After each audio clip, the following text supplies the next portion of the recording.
Boa noite a todos e a todas. Vamos conversar hoje sobre a poesia africana de língua portuguesa. E, em especial, sobre alguns poetas de Angola e Moçambique. A África é um continente que possui mais de 800 idiomas e cerca de 1000 religiões, entre elas o cristianismo e o islamismo, que foram levados pelos árabes e pelos europeus, e, sobretudo, as religiões nativas, chamadas de animistas, que cultuam os espíritos dos antepassados e os deuses da natureza. Assim como o shintoísmo, no Japão. A literatura escrita na África surgiu com a escrita hieroglífica egípcia. Posteriormente, com a influência islâmica, surgiu, em alguns países, uma literatura escrita em árabe, textos religiosos, filosóficos, jurídicos, poéticos e narrativos. Porém, grande parte da poesia africana existiu durante séculos na forma de cantos ou textos orais, como o Oriqui, poema cantado em homenagem aos orixás, reis, heróis míticos ou antepassados ilustres. A poesia cantada, em geral, fazia parte de um contexto religioso, em que também estavam presentes a música instrumental, sobretudo de percussão, a dança, vestes e adornos, numa representação litúrgica ou cerimonial de caráter performático. Aliás, tem um estudioso norte-americano chamado Jerome Rothenberg, o fundador dos estudos da etnopoesia, que escreveu um livro publicado no Brasil chamado A Etnopoesia do Milênio, em que ele faz um estudo muito interessante, comparando as cerimônias, rituais dos índios, dos negros, dos povos asiáticos, com as manifestações artísticas de vanguarda, como os happenings e as performances. Muito bem.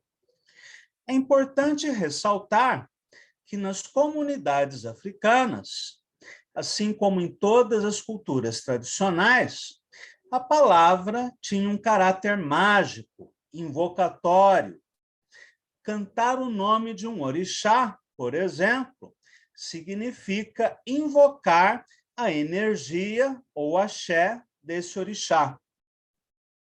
Os próprios nomes das crianças eram escolhidos, após o nascimento, por um sacerdote ou feiticeiro que fazia a escolha do nome após perceber aspectos da personalidade da criança e prever o seu futuro. Por exemplo, o babalaô poderia fazer o jogo de Ifá, o jogo de búzios, para saber quem eram os santos da cabeça da criança e qual seria o seu destino. O nome, portanto, definia o sujeito e a sua essência. Daí que, em algumas tribos, as mães gritassem bem alto: o nome da criança é João, o nome da criança é João, para enganar os maus espíritos, uma vez que o nome verdadeiro poderia ser Pedro ou José. Em outras tribos, a menina recebia até 3 nomes iniciáticos, relacionados a etapas importantes de sua vida: o nascimento, a puberdade e o casamento. quando a menina atingia a puberdade, ela recebia o chamado nome de flor. Com os orixás, acontece algo semelhante. Cada orixá tem diferentes aspectos ou qualidades que recebem nomes de acordo com o caráter de cada qualidade. Oxalá, por exemplo, é chamado de Oxalufã, quando é o Oxalá velho, ou ainda de Oxaguiã, quando é o Oxalá jovem. Oxum, para citar outro exemplo, também possui diferentes nomes, quando ela é jovem ou velha, guerreira ou feiticeira. Os oriquis, quando incorporam os nomes ou os apelidos poéticos dos orixás, invocam essas energias no terreiro. E como são os oriquis enquanto modalidade poética? No oriqui, como ressalta Antônio Risério, em seu livro Oriqui Orixá, embora não haja métrica, rimas fixas ou divisão estrófica, como na poesia ocidental, encontramos toda uma riqueza de recursos sonoros e formas como as aliterações, assonâncias, anáforas, enumeração caótica, construção paralelística, além da presença de provérbios populares, enigmas, epítetos ou apelidos poéticos dos deuses, e pequenas narrativas provenientes das histórias tradicionais ou itãs.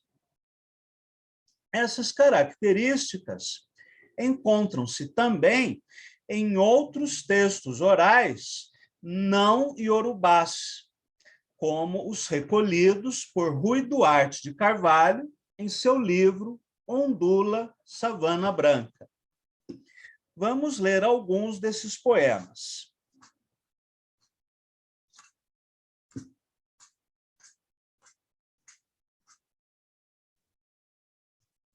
Um poema do grupo Bambara, Ensinamento Oral do Coré, A Voz dos Careu, primeira tirada.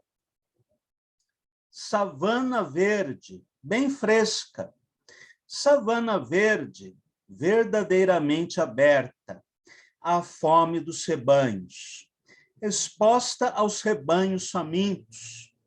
Savana verde, não se apossou a terra ainda do meu corpo. E eu posso abrir os prados da palavra. Deslumbramento, surpresas. Já existia o que se aprende agora, e o que acontece, acontecia já. Mas como havia de sabê-lo, então, quando a torrente me arrastava ainda, e eu via a minha face a renovar-se? O princípio do princípio da palavra foi quando o pássaro disse para si mesmo: eu falo, sou a beleza, o som e o movimento, e a consciência exata destes dons.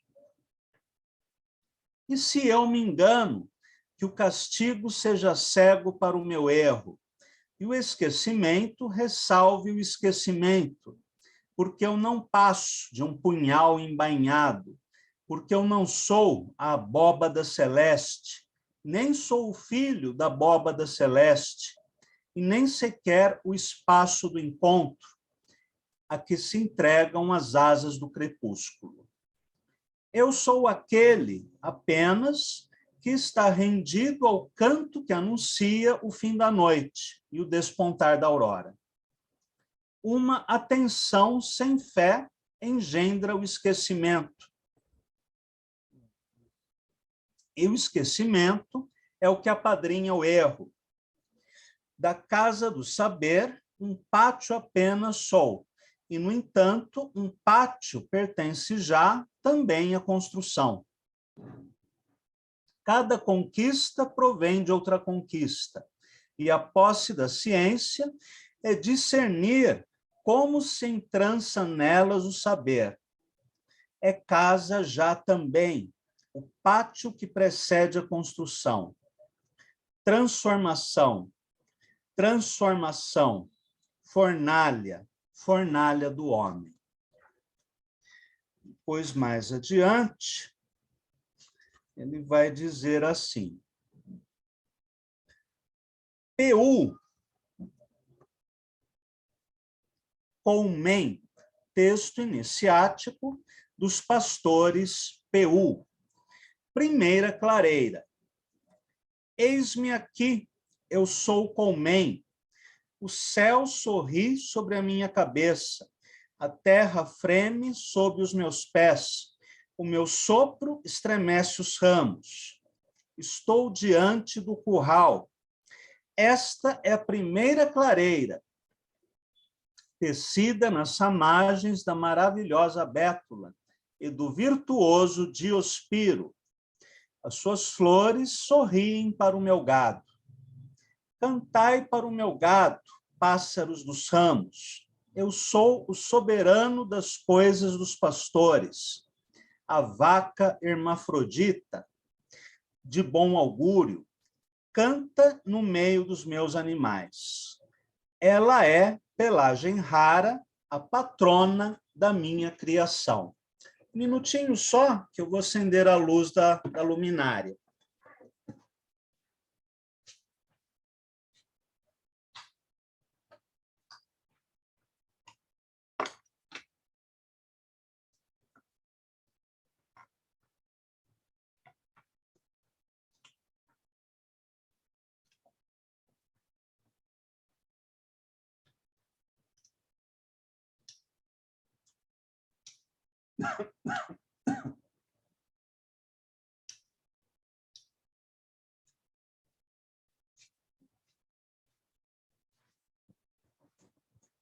Pronto, assim fica um pouco mais claro.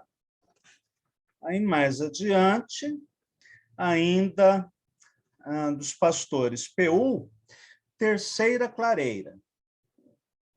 Eu sou Colmen, o da venerável barba, o investido de palavras ungidas pelos espíritos finos, pelas almas delicadas, contra os espíritos densos e os corações opacos.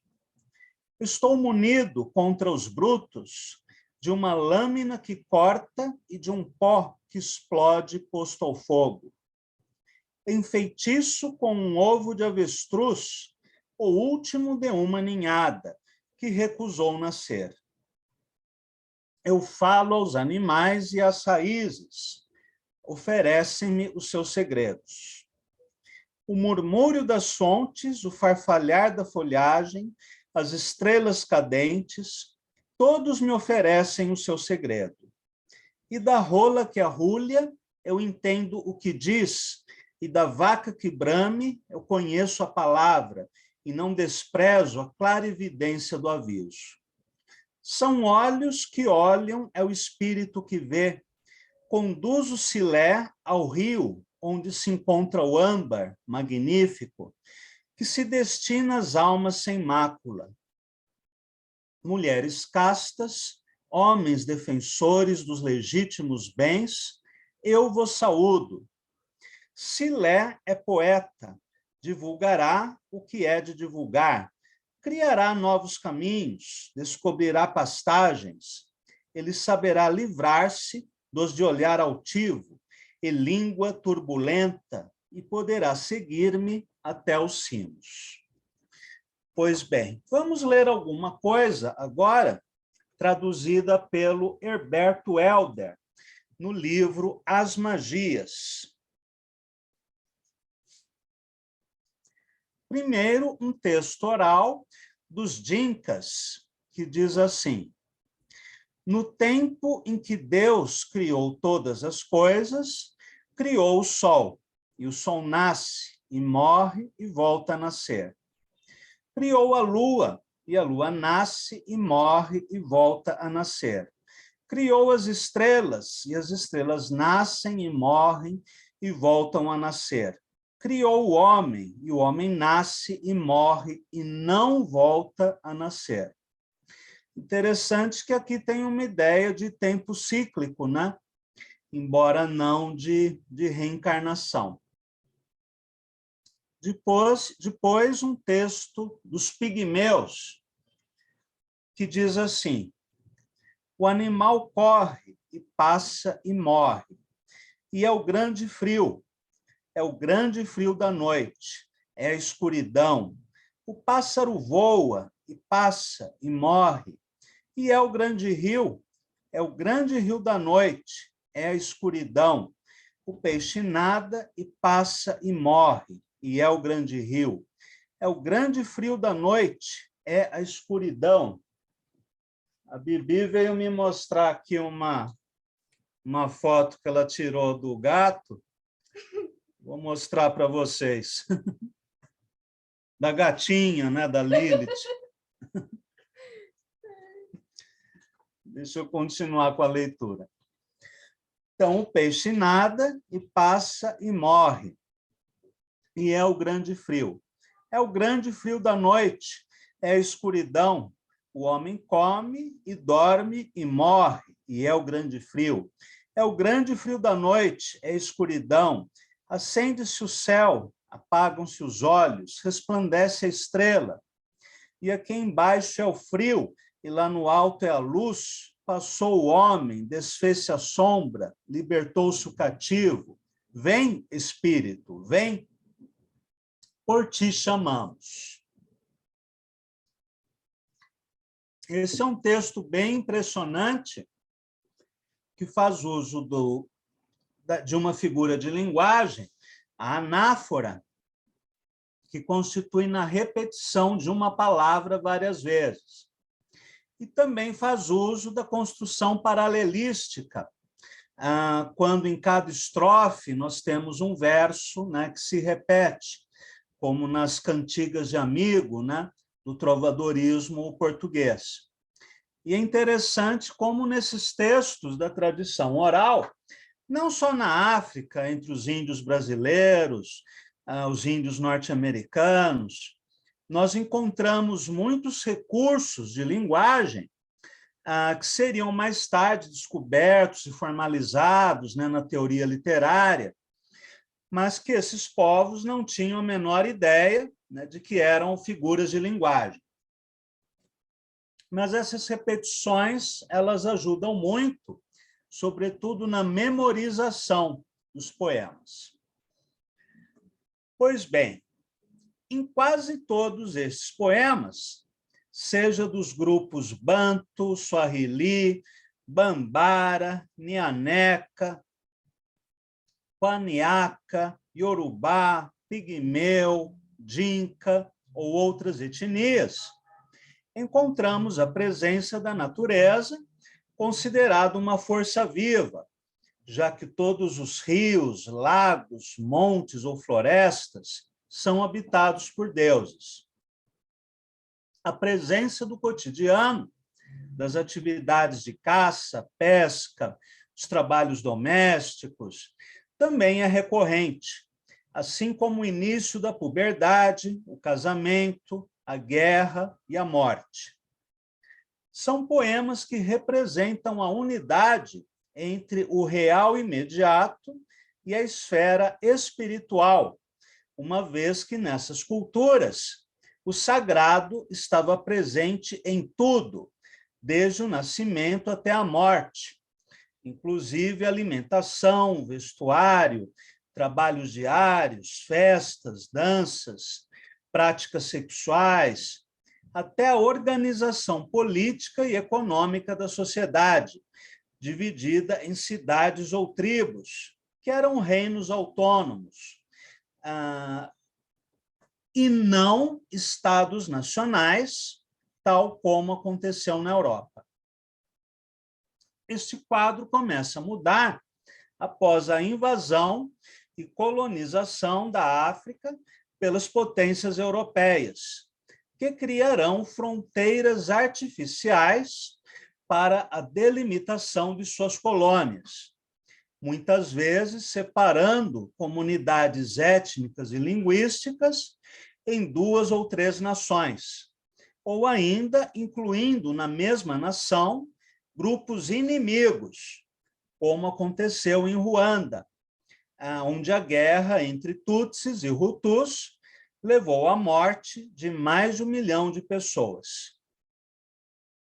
As colônias deram origem aos atuais países africanos, para onde foram levadas também as línguas europeias, entre elas o português, que passou a ser falado em Angola, Moçambique, São Tomé e Príncipe, Cabo Verde e Guiné-Bissau.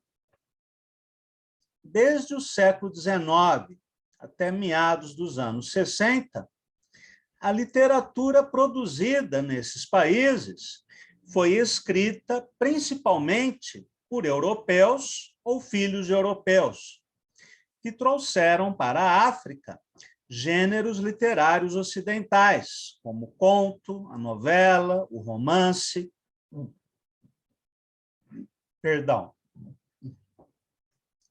e movimentos literários, como o romantismo, o realismo e o naturalismo. A criação das primeiras gráficas e jornais nos países africanos permitiu a circulação dessa literatura, lida, sobretudo, pela elite colonial portuguesa ou por indivíduos de uma pequena burguesia mestiça alfabetizada, que ingressou no funcionalismo público e trabalhou em cooperação com os colonizadores. Uma literatura africana produzida por negros e com conteúdo de resistência ao racismo e à colonização é algo mais recente. Surgiu há pouco mais de meio século, sob influência do neorrealismo português e de autores brasileiros, como Graciliano Ramos e Carlos Drummond de Andrade. A partir da década de 1980, surge uma tendência vanguardista ou hermética na poesia angolana, com poetas como João Maimona, Abreu Pache, Lopito Feijó, entre outros.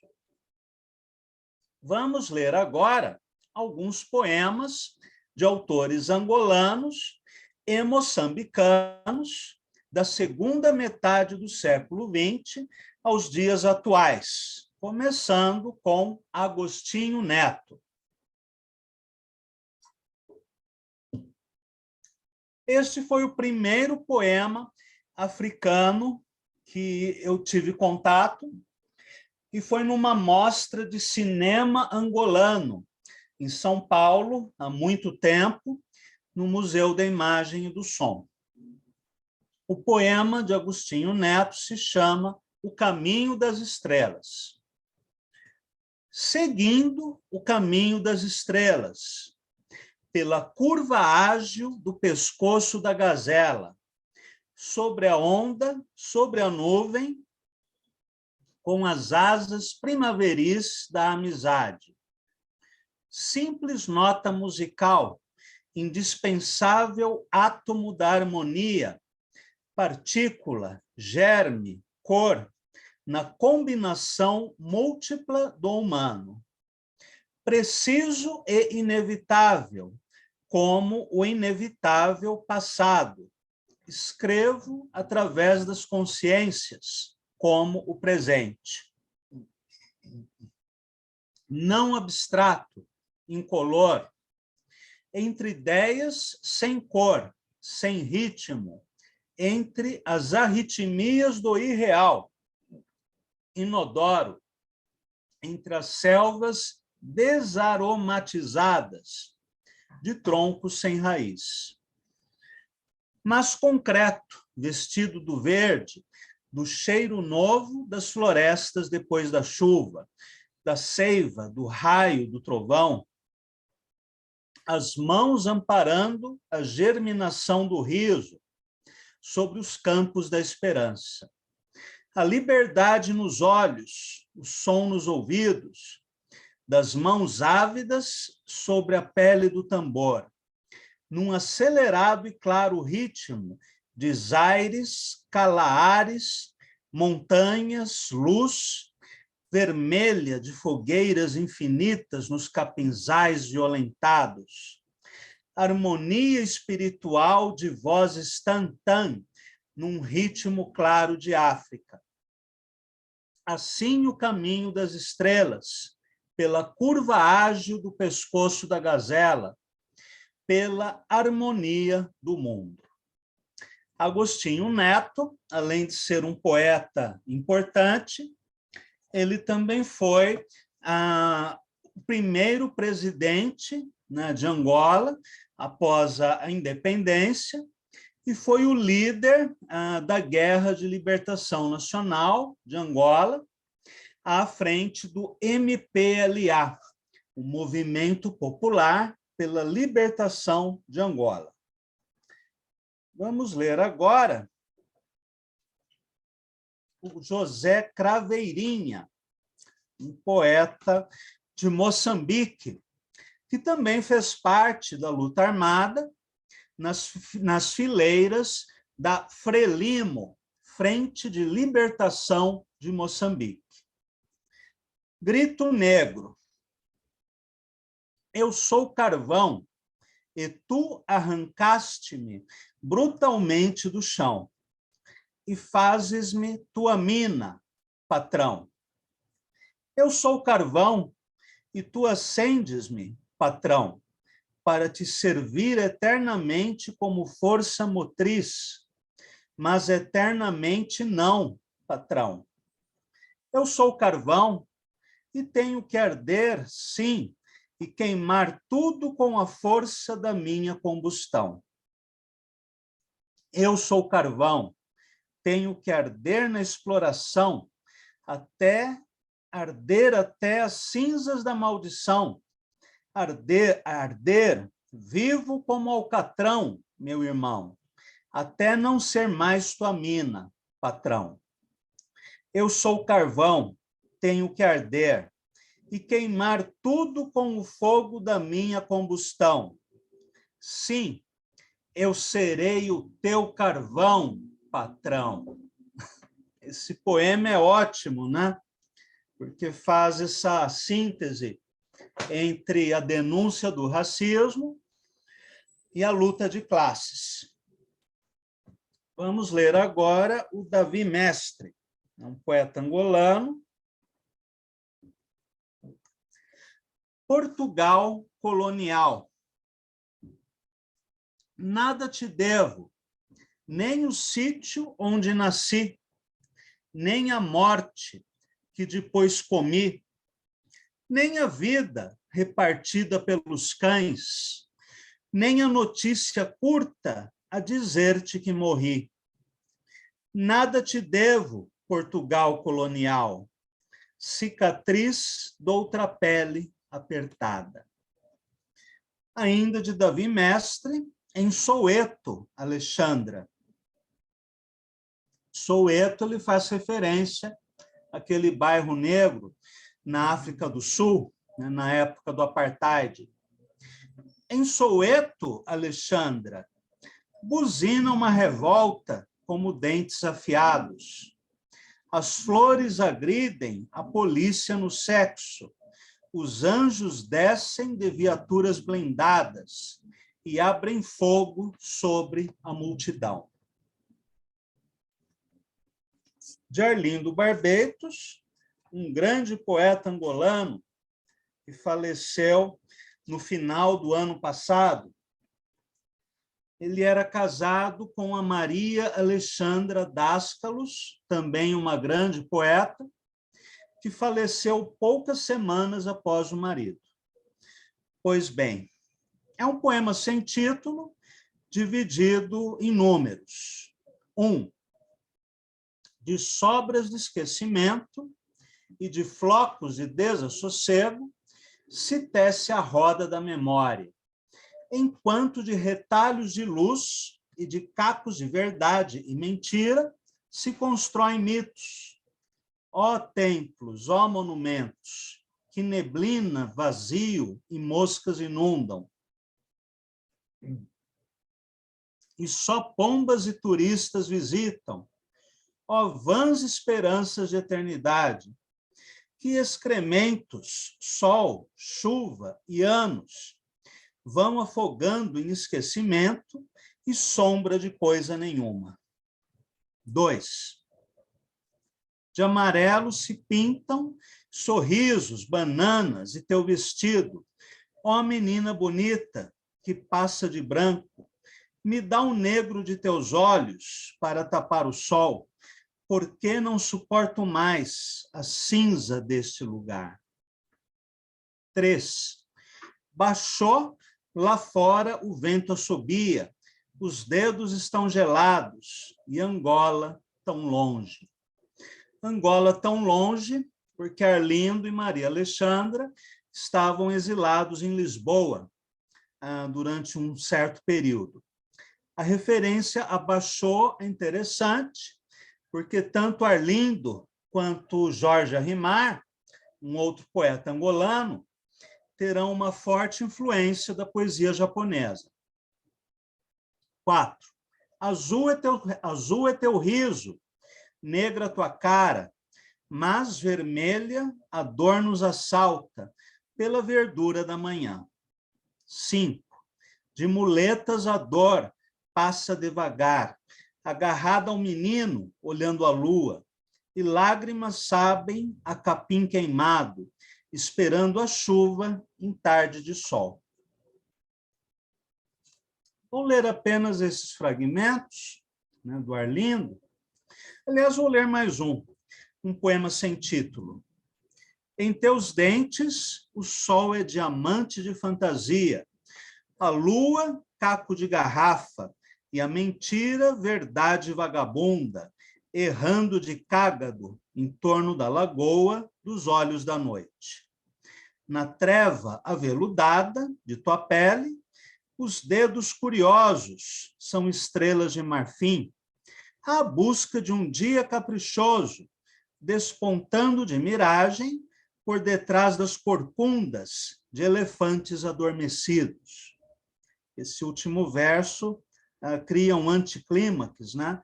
Por detrás das corcundas de elefantes adormecidos. Vamos ler agora alguns poemas da Maria Alexandra Dáskalos.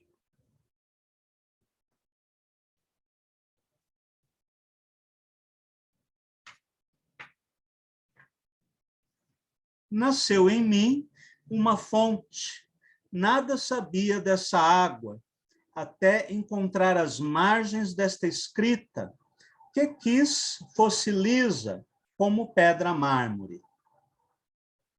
Amendoeiras selvagens, em flor, a rasgar o verde da mata de inverno.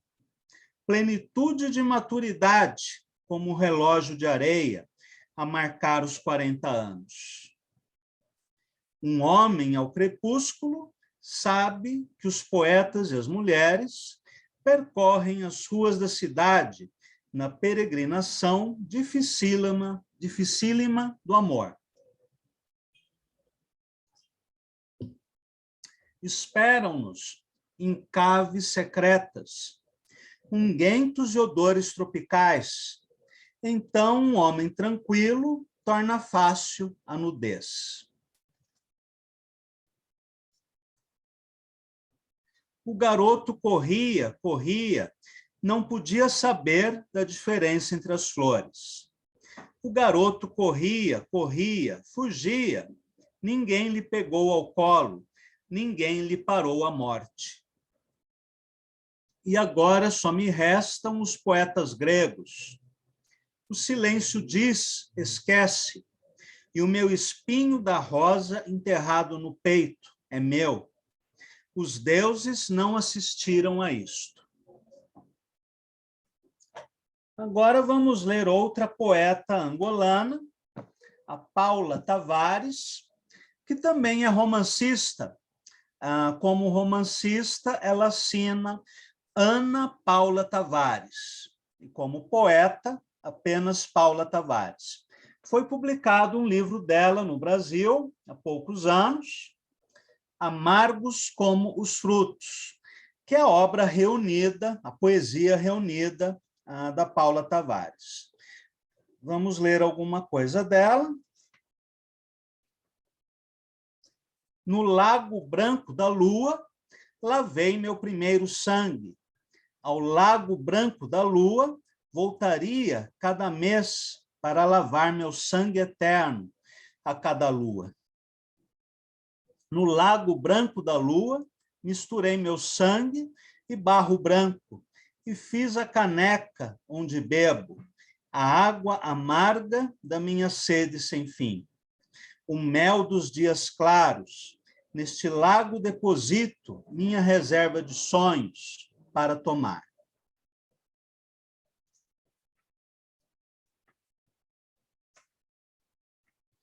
Aquela mulher que rasga a noite com o seu canto de espera, não canta, abre a boca e solta os pássaros que lhe povoam a garganta. Atravesso o espelho, circuncido-me por dentro e deixo que este caco me sangre docemente, entre dia e espera, a história deste tempo em carne viva. Mucai, mulher à noite. Um soluço quieto desce, a lentíssima garganta, rói-lhe as entranhas, um novo pedaço de vida. Os cordões do tempo atravessam-lhe as pernas e fazem a ligação terra. Estranha árvore de filhos, uns mortos e tantos por morrer, que do corpo ao alto navega de tristeza as horas. Para finalizarmos, mais uma poeta angolana chamada Alda Lara.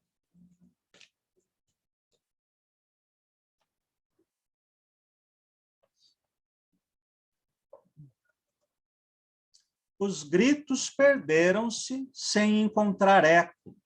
Os punhos cerrados e os ódios calados dividiram os homens, que se não reconheceram mais. Mas as lágrimas cavaram sulcos fundos nos olhos vazios de esperança, e os sulcos não se apagaram. Testamento.